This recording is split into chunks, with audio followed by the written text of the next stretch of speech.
Copeuch Inversiones, el sitio donde todos pueden invertir, y Universidad Central, 40 años formando personas, presentan Al Pan Pan. En el Mostrador Podcast, debate y conversación para comenzar tu mañana. Al Pan Pan, con Mirna Schindler. Entrevistas con los actores de hoy. El Mostrador, el poder de la independencia.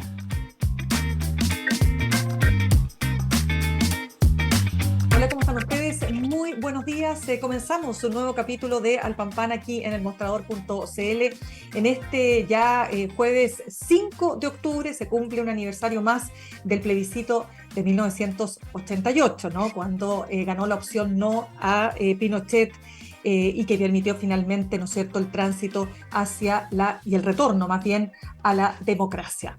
Pero estamos hoy día enfrentando varios otros temas. Ya tenemos, ¿no es cierto?, un plebiscito justamente para diciembre de este año, el plebiscito de salida para evaluar si se vota a favor o se vota en contra del texto constitucional que acaba ya de emanar del Consejo Constitucional. Es entregado al comité de expertos que tiene exactamente 5 días para revisarlo, para hacerle modificaciones, propuestas y devolverlo nuevamente al Consejo Constitucional. Vamos a estar conversando precisamente de este momento clave, crucial, con quien fuera ministra de la Mujer y Equidad de Género, la política y militante de la UDI, Isabel Pla. Pero vamos a partir por otro tema. Vamos a partir por dos situaciones que están prendiendo las alarmas en el mundo de la minería, que tiene que ver básicamente con Codelco, por un lado, y lo que está pasando con el litio. ¿Y por qué digo lo de Codelco? Porque la agencia calificadora Moody's ha degradado la clasificación crediticia de la gigante estatal de cobre.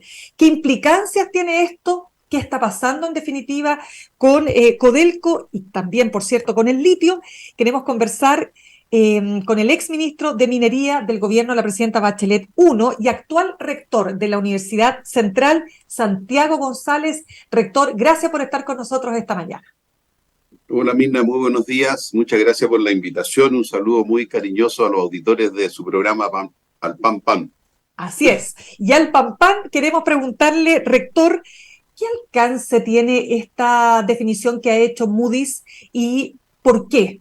¿Cuál es la razón para haber bajado, ¿no es cierto?, la calificación crediticia de Codelco? Bueno, yo diría que esto es un tema preocupante, sin lugar a dudas. Bajar la clasificación crediticia de una empresa como Codelco, que es la principal empresa de Chile y la principal empresa del Estado de Chile, no es menor, porque esto tiene una consecuencia indirecta también justamente con la clasificación del país. Ahora, esto es una consecuencia de lo que está ocurriendo en Codelco, ya todos lo sabemos, el presidente de Codelco lo ha señalado, y es algo que era previsible. Ahora, también hay que tener en cuenta que la baja en la clasificación de Codelco no es una baja significativa. Según nos hemos podido informar, es solamente una baja en un grado y Codelco tenía una muy buena clasificación. Por lo tanto, tampoco vamos a decir que con esto Codelco perdió su clasificación crediticia. No, es una baja, pero es preocupante porque, si mal no recuerdo, es la primera baja que tiene Codelco en lo que es una clasificación crediticia en el mercado internacional. Ahora, esto es previsible, esto es una consecuencia de lo que está ocurriendo en Codelco, no es algo que sea sorpresivo. Hemos visto los resultados, los números de Codelco y creemos que la empresa debe hacer esfuerzos significativos para poder revertir la situación al interior de Codelco. Sí, a ver, rector, partamos primero para que nos ayude a entender primero por qué era una consecuencia previsible. ¿Qué es lo que se está haciendo mal? Y si esto realmente es responsabilidad de la gestión de Codelco o de lo que siempre se dice, ¿no es cierto? Que el cobre, digamos, su ley ha bajado sostenidamente, ¿no? Y que hace más difícil entonces lograr mejores resultados. Para que nos ayude a comprender. Sí. Mire, esto era previsible porque los procesos en minería siempre son de largo plazo. Nunca ocurren cosas de un día para otro, a menos que sea una catástrofe. Siempre los procesos productivos se dan en el largo plazo. Hace unos 12 o 13 años, esto ya se estaba conversando y los proyectos estructurales de Codelco constituían una prioridad para la empresa. Yo en esa época, junto con ser ministro de Minería, era presidente del directorio de Codelco porque teníamos la ley de gobierno corporativo antigua. Y en esa época, el año 2007, 2008, ya se estaba trabajando en el desarrollo de los proyectos estructurales. Eh, ¿Por qué se empezó a trabajar en esos proyectos? Porque se previó con 15 años de anticipación que si los proyectos no se desarrollaban en tiempo y forma, iba a ocurrir lo que está ocurriendo hoy día. Iban a bajar las leyes, iban a subir los costos, iban a disminuir los aportes de la empresa al Estado de Chile. Por eso que esos proyectos se iniciaron en esa época, Chuquicamata subterráneo, el nuevo nivel mina del Teniente, los proyectos de Andina, el reforzamiento que se hizo en El Salvador. Ahora, claro, estos proyectos se retrasaron por múltiples razones, algunas comprensibles, otras a lo mejor producto de un problema de gestión, pero también tenemos que decir que Codelco, para desarrollar estos proyectos que en esa época tenían una necesidad de inversión de 25 mil millones de dólares, necesitaba recursos. Esos recursos debían provenir, ¿no es cierto?, de la misma empresa o aportes de capital del Estado. Esos aportes de capital tampoco se dieron y eso obligaron a la empresa a generar un gran endeudamiento, que también es una de las razones por las cuales hoy día se baja su clasificación. En aquella época Codelco tenía una deuda de 4 mil millones de dólares, hoy día tiene una deuda de 17 mil millones de dólares. Entonces, pero la base, sí, sí, pero, el aspecto ya. fundamental es el retraso en la ejecución de los proyectos estructurales que produjo todos estos fenómenos que estamos viendo hoy día. Ya, pero la pregunta es ¿por qué no hubo esos aportes de capital? ¿Por qué se tuvo que endeudar? Sí, eso es muy sencillo porque el Ministerio de Hacienda siempre necesita los recursos que genera Codelco. Okay. Eso ha pasado en todos los gobiernos, porque Codelco es una parte importante del presupuesto de la nación. Entonces, la política pública que se adoptó a partir de los años 2010 hacia adelante fue que Codelco traspasaba todos sus excedentes al fisco de Chile, obviamente para implementar y para invertir en políticas públicas, y el desarrollo de sus proyectos lo hacía con endeudamiento. Y así hemos visto año a año cómo Codelco va aumentando su deuda, y tal como decía, de 4 mil, hoy día está en 17 mil millones de dólares, que no es menor porque eso incorpora un costo financiero adicional a la empresa y sube los costos también de producción en general. Por lo tanto, yo diría que son muchas las razones, pero la principal, la de fondo, la fundamental, es el retraso en la ejecución de los proyectos estructurales. Ahora, ¿por qué se retrasaron los proyectos estructurales? Ahora, no se retrasaron un año, no se retrasaron 2 años, se retrasaron 5 o 6 años. Y eso está generando el impacto que estamos viendo hoy día, donde hay una baja significativa en la producción. Ya, pero había una manera de hacerlo de una forma distinta, entendiendo el contexto que se vivía en estos últimos años que se ha vivido, digamos. ¿Se podría haber hecho de otra manera? Porque alguien podría decir que hay un problema de gestión, de cómo se ha gestionado la cuprífera estatal. Mire, eso es muy difícil de señalar, muy difícil de decir, porque estos son proyectos extremadamente complejos. Son proyectos muy grandes, son proyectos que tienen inversiones todos de más de 5 mil, incluso 10 mil millones de dólares. Por lo tanto, decir, mire, usted debería haber hecho esto otro, la verdad es que habría que ser un conocedor. Yo tendría que estar dentro de la empresa para poder decir eso y ya hace más de 10 años que no estoy. Yo lo que señalo es la consecuencia. Probablemente hay temas de gestión, pero hay temas técnicos. Por ejemplo, en el Teniente hay temas estructurales de la mina, como las explosiones de roca, que impiden, ¿no es cierto?, los avances a la velocidad que uno quisiera. El proyecto Chuqui Subterráneo es el proyecto o es uno de los proyectos más complejos de desarrollo minero que existe en el mundo. Imagínense, hacer una mina subterránea detrás de un rajo que tiene más de 100 años. Por lo tanto, a lo mejor uno dice, se podría haber hecho mejor. Probablemente se podría haber hecho mejor, pero la verdad es que las razones por las cuales no se hizo a la velocidad que se presupuestó hace 12 o 13 años, eso habría que preguntárselo a la gente de Codelco. Ya, pero la pregunta en la práctica, ¿qué significa para las arcas fiscales puntualmente que Codelco su clasificación crediticia sea rebajada por esta agencia Moody's? Mire, para las arcas fiscales no significa nada. Lo que significa es que Codelco va a tener lo más probable que endeudarse a un costo mayor. Hoy día Codelco se endeuda poniendo bonos, ¿no es cierto?, en el mercado, los que son muy apetecidos. Los inversionistas inmediatamente invierten en Codelco. Lo más probable es que con una clasificación de menor nivel, el costo de colocar esa deuda para Codelco va a ser un poco mayor. Lo preocupante de esto no es tanto la disminución en la clasificación de Codelco. Lo preocupante de esto, Mirna, es la baja en la producción, porque Codelco existe y el sentido de una empresa del Estado es generar aporte al Estado de Chile para que esos aportes puedan invertirse en políticas sociales, en salud, en educación, en vivienda, en infraestructura. Si la empresa baja su producción y no genera los excedentes que el Estado necesita, empieza a perder el sentido de ser una empresa pública, y eso es extremadamente peligroso. Por lo tanto, esa es una situación que hay que revertir. Y eso es lo que se está produciendo hoy día. Codelco está bajando su producción. Fíjese que, porque en minería es muy fácil predecir, porque esto todo se estudia con mucha anticipación. El otro día veíamos una presentación del presidente Codelco en la Universidad Católica, que decía que si Codelco no lleva adelante los proyectos estructurales que está desarrollando hoy día, en 20 años más la producción de Codelco va a ser la mitad de lo que es hoy día. La mitad. Por lo tanto, es necesario llevar adelante estos proyectos. Es fundamental. Es absolutamente necesario. Y eso se vio también hace 15 años. En esa época se dijo, mire, si los proyectos estructurales no se desarrollan en un plazo de 5 o 6 años, va a empezar a bajar la producción. Bueno, ya, ocurrió, y eso no es lo que se está desarrollaron, pasando. está bajando la producción. Ya, rector, pero usted sabe que siempre en estos, no sé, 30, hablemos de los 30 y tantos años de democracia, 33 ya, siempre se habla, un sector al menos, de que podría, ¿no es cierto?, ser una buena solución a estos problemas que estamos observando, la privatización de la cuprífera. ¿Cómo evalúa usted ese debate, ¿no? O sea, efectivamente, un camino como el privatizar la estatal Codelco, ¿podría serla más eficiente? Mire, yo diría que no por varias razones. Primero porque el negocio del cobre es un negocio estratégico para Chile. Entonces, desde ese punto de vista, es bueno y muy positivo que esté en manos del Estado. En segundo lugar, es un muy buen negocio para Chile porque los excedentes que deja Codelco han permitido desarrollar muchísimas políticas públicas a lo largo de los años.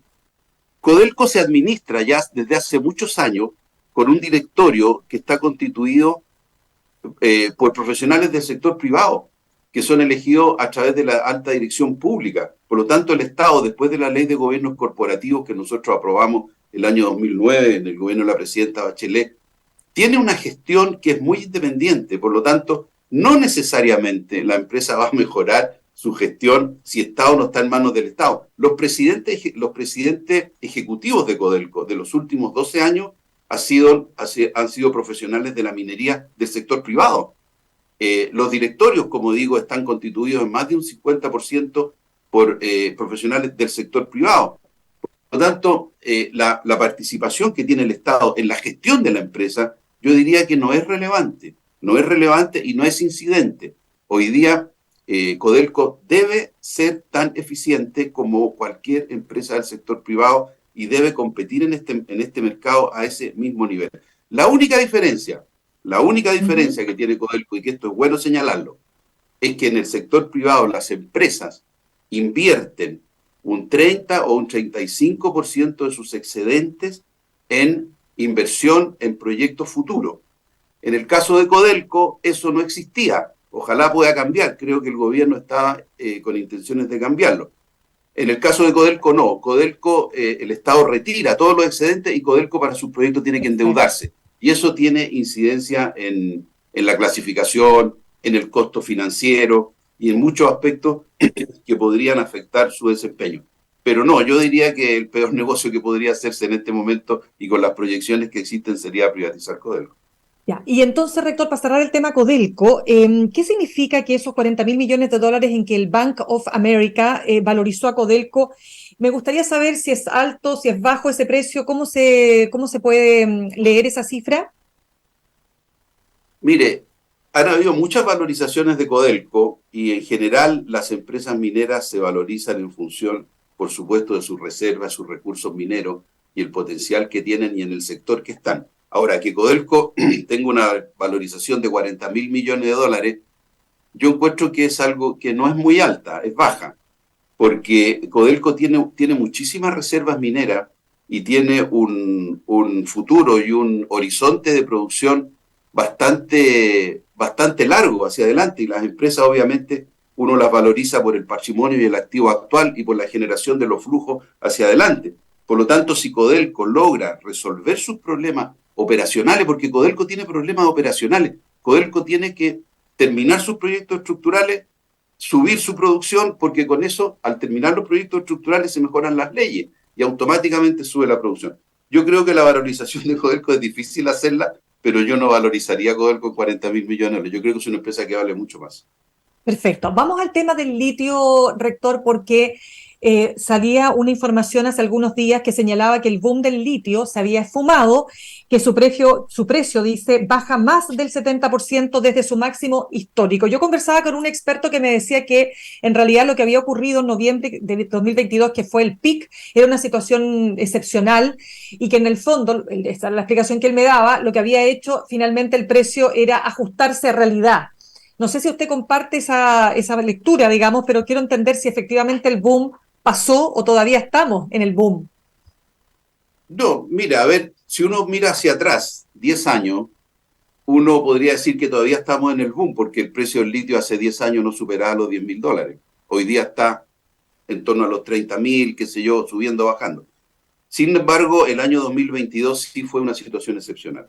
El precio al que llegó el litio el año 2022, cerca de los $80.000, fue algo absolutamente excepcional y eso generó todas las alarmas. Pero yo diría que cualquier proyecto vinculado al litio, uno debería evaluarlo en el largo plazo con un precio no mayor a $20.000, $25.000 la tonelada. Por lo tanto, y no es un mal precio, no es un mal precio, por lo tanto nosotros tenemos que insistir en nuestra estrategia nacional del litio, porque este precio de entre 20, 25.000, 30.000, yo creo que se va a estabilizar en el largo plazo, y eso es lo que han dicho los especialistas, porque la necesidad de electromovilidad no ha cambiado. La necesidad de electromovilidad sigue aumentando día a día. Por lo tanto, no existen razones para que el precio del litio baje. Ahora, a menos que la disponibilidad del recurso aumente exponencialmente y la producción de litio se dispare. Eso podría hacer bajar el precio significativamente en el futuro. Pero con los proyectos que vemos hoy día y los desarrollos que vemos hoy día, en el mediano plazo, o sea, hablemos de 5 años, no debería sustancialmente bajar el precio del litio. Ahora, a propósito de que el presidente va a iniciar esta gira a China, ¿cuán relevante es China para estos propósitos? Después le voy a preguntar sobre la Estrategia Nacional del Litio y todo lo que también generó bastante controversia aquí, por lo menos en el país. Pero partamos por China. ¿Qué rol tiene China tanto como nuestro socio comercial en esta materia, como también el que pueda, ¿no es cierto?, según esa condición, hacernos aumentar o bajar el precio del litio? Mire, muy importante. Muy importante. Yo me alegro y cuando escuché la noticia de que el presidente vaya a China. China en materia minera y en general, pero especialmente en materia minera, es el principal socio comercial de Chile lejos, lejos, lejos, lejos. Nosotros en materia minera, en lo que es la comercialización de nuestros productos, dependemos de China. China, no nos olvidemos que es el comprador de prácticamente el 50% del cobre que se produce en el mundo. Por lo tanto, para Chile, donde su principal producto de exportación es el cobre, China es el principal socio. Y así lo entendimos nosotros cuando estuvimos en el gobierno y tuvimos una gran relación con China, una gran relación con China. En el caso del litio sucede lo mismo. La electromovilidad se va a desarrollar fuertemente y se está desarrollando ya en los países del Asia, principalmente en China. Hace poco tiempo estuvo en Chile la principal empresa de producción de automóviles eléctricos de China, y ellos van a ser un socio estratégico en esto en el futuro. Por lo tanto, mantener las buenas relaciones económicas con China para Chile es fundamental. Es fundamental. Yo creo que el presidente hace muy bien con ir a China y ojalá se genere un acuerdo, así como se generó en torno al cobre, se genere también un acuerdo en torno al litio. Claro, ahora, lo que quiero preguntarle también es lo siguiente, porque en el tema del litio, la gran crítica, digamos, de un sector al menos del país, fue cuando el presidente Gabriel Boric da a conocer su Estrategia Nacional del Litio, estableciendo como eje, al menos en la primera definición que hace el gobierno, en cuanto a que digamos, la participación estatal en las empresas que se generen va a estar, ¿no es cierto?, marcada por el Estado, ¿no es cierto? El Estado va a tener mayor presencia, va a tener el control, más bien dicho, de la explotación del litio, lo que fue muy criticado. Y usted, que es un experto en minería, a ver, ¿es una buena estrategia esta? ¿No está escrita en piedra? ¿Qué significa que el Estado tenga control o no? ¿Afecta eso la posibilidad de que lleguen inversores extranjeros, que les pueda parecer menos atractivo tal vez invertir? ¿Qué hay ahí? No, mire, yo diría que no, porque, a ver, eso es una decisión política, ¿no es cierto? El Estado de Chile decide mantener el control mayoritario en las empresas del litio, en las estratégicas, entre paréntesis, porque hay otro tipo de empresas donde el Estado, que son salarios que no son estratégicos, donde el Estado no va a tener el control mayoritario, pero sí en las que son estratégicas. Esa es una decisión política que no debería tener un efecto negativo en la inversión, porque eso no necesariamente significa que la operación de las empresas productoras de litio la va a tener el Estado. El Estado puede tener una participación mayoritaria, es cierto. El Estado va a tener, ¿no es cierto?, una retribución de los beneficios que generen las empresas que va a ser mayoritario, pero no necesariamente la operación. Usted perfectamente puede firmar un pacto de accionistas, como se ha hecho con muchas empresas, en la cual el Estado tiene una participación mayoritaria, pero es el privado el que opera. Porque la gran crítica es que el Estado no sabe operar minas de litio, ¿no es cierto? Exacto, y eso puede tener algo de eso. razón. El expertise está en las empresas privadas, pero eso no significa que el Estado no vaya a tener una participación mayoritaria. Usted perfectamente puede llegar a un acuerdo y decirle, mire, usted que es el privado va a operar. Perfecto, y vamos a hacer un pacto de accionistas y usted va a tomar las decisiones técnicas. Pero la participación mayoritaria de la empresa la va a tener el Estado y nosotros vamos a tener que tomar en conjunto las decisiones. Por lo tanto, no creo que eso sea un elemento que pueda obstaculizar las inversiones en minería. Mire, las grandes empresas mineras, lo que les interesa son los recursos mineros. Y van a donde hay recursos mineros y donde hay estabilidad política y estabilidad económica. Esas son las grandes razones y los grandes pilares para poder invertir en minería. Recursos mineros, estabilidad política, estabilidad económica. Si el país es capaz de garantizar eso, y Chile lo ha hecho durante muchos años, la inversión va a llegar de todas maneras.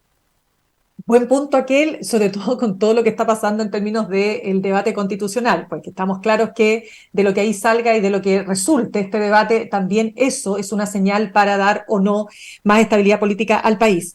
Rector, pero volviendo al tema del litio, que es tremendamente relevante, esta ventana de oportunidad que dicen que es limitada, esta ventana de oportunidad que implica que tenemos un plazo para poder explotar el litio, que ese plazo no, que es finito, digamos, ¿no? A ver, ¿cuál es esa ventana?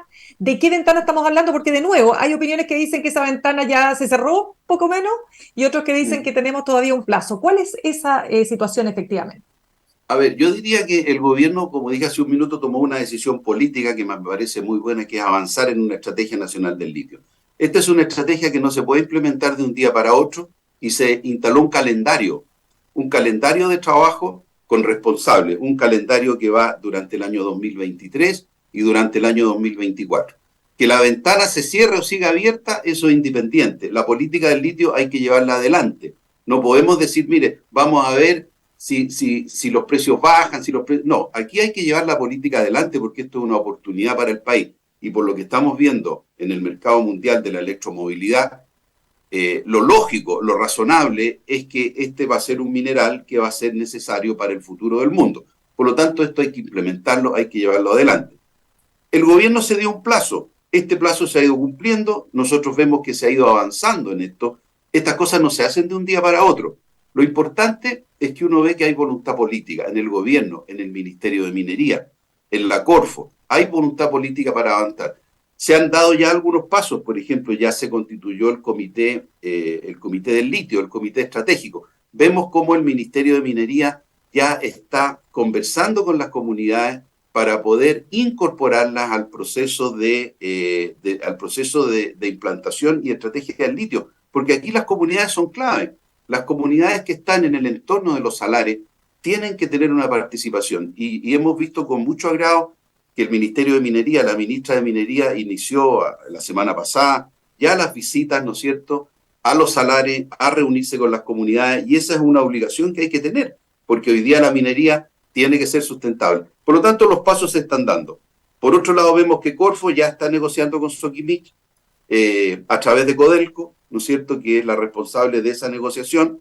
Se está trabajando también en el proyecto de ley. Escuchamos el proyecto de ley de la nueva empresa nacional del litio. Escuchamos al ministro Marcel, que dijo que a fin de año iba a proponer ya un proyecto al Congreso Nacional para entregarla, para formar la empresa nacional del litio, y ya se está trabajando en el Instituto de Investigación y Desarrollo del Litio para el año 2024. Por lo tanto, no hay que ponerse nervioso. Yo creo que el Ministerio de Minería está trabajando en esto.